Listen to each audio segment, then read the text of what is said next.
Hi friends, welcome back to my channel. Informative videos కోసం నా ఛానల్ను సబ్స్క్రైబ్ చేసుకోండి. తెలంగాణలోని రైతు సోదరులకు ఒక ముఖ్యమైన సమాచారం. రాష్ట్ర ప్రభుత్వం రెండో విడత రైతు భరోసా నిధులను విడుదల చేస్తూ కీలక నిర్ణయం తీసుకుంది. ఈ విడతలో దాదాపు 45 లక్షల మంది రైతుల ఖాతాల్లో మొత్తం 2,206 కోట్ల రూపాయలను ప్రభుత్వం జమ చేసింది. ముఖ్యంగా 1 ఎకరం నుంచి 2 ఎకరాల వరకు భూమి ఉన్న రైతులకు ఈ నిధుల్లో ప్రాధాన్యతనిచ్చింది.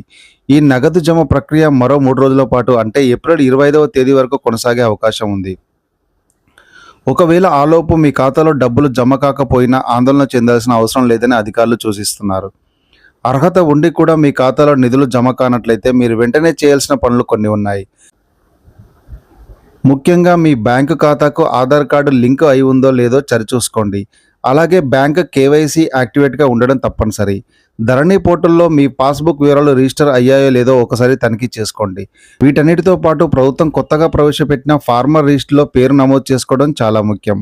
ఒకవేళ ఇవన్నీ సరిగ్గా ఉండి కూడా డబ్బులు పడకపోతే మీ స్థానిక వ్యవసాయ విస్తరణ అధికారి అంటే ఏఈఓ లేదా మండల వ్యవసాయ అధికారిని సంప్రదించి ఫిర్యాదు చేయవచ్చు.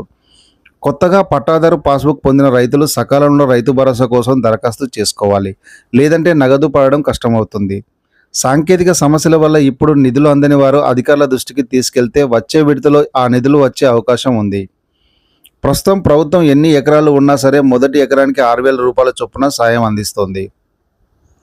వచ్చే వారం రోజుల్లో 3వ విడత నిధులు కూడా విడుదల చేసేందుకు ప్రభుత్వం కసరత్తు చేస్తోంది. అర్హులైన ప్రతి ఒక్కరికి పథకాన్ని వర్తింపజేస్తామని సర్కారు భరోసా ఇస్తోంది.